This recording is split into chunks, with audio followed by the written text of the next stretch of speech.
Okay, today we're doing a 2021 Toyota Highlander Hybrid Platinum washer fluid pump.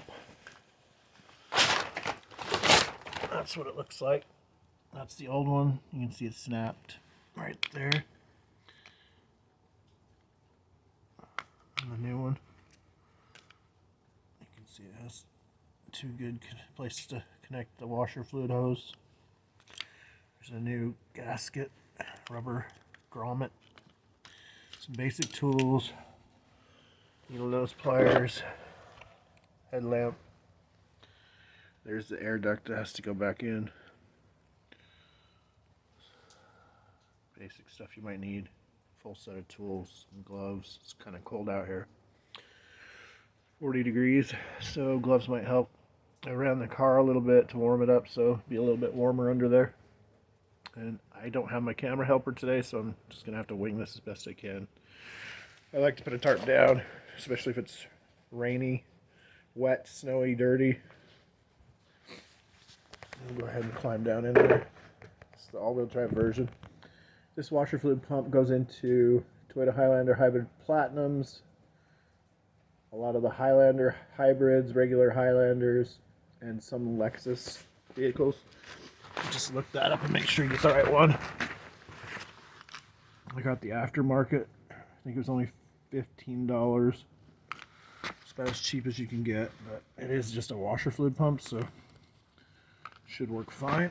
And you got to go under driver's side of the car. You're gonna see these bolts. There's gonna be several of them on the plastic cover. Technically, to do it the easy way, you take all those bolts off, the whole cover, and you take the bumper off, but I found a way to get in there without taking the bumper off, so we'll go ahead and get started on that. 10mm socket.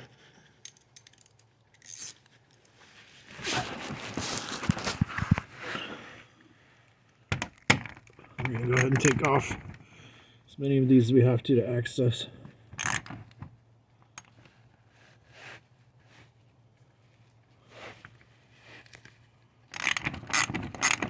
Up in there. So I'm just going to set the phone down. You might not be able to see all this, but you'll hear these coming out. If you have an air tool, zip, you can get these out really quick. But they come out fairly quick without. Make sure you save them. You remember where they went, because they are different lengths. They are all 10mm, which comes in handy.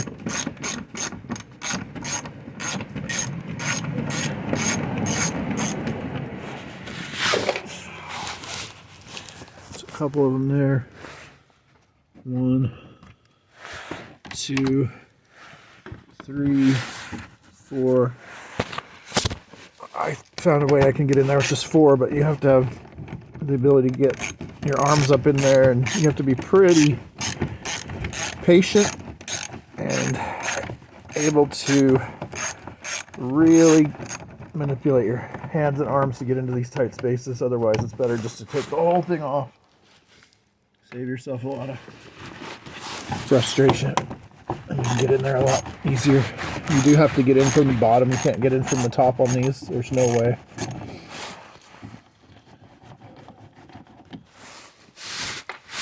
Since it's winter, there's plenty of snow and ice.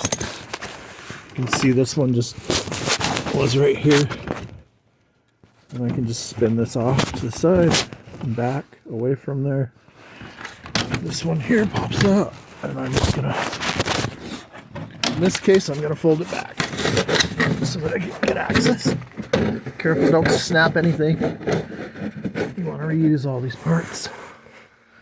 You can look up in there, and you can see that black hole right there. That's the old grommet. That's where the pump goes, and you can see the hose right there where they tried to repair it with some silicone that did not work.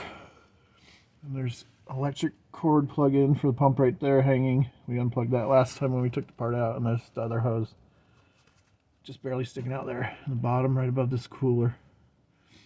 So let me get up in there, and I'm going to cut that line just about a 1/4 inch cut off that line so that we can get a nice straight line to slide on there. And I'm going to come back in a part 2 of this video. Please like, subscribe, and share. Have a good one.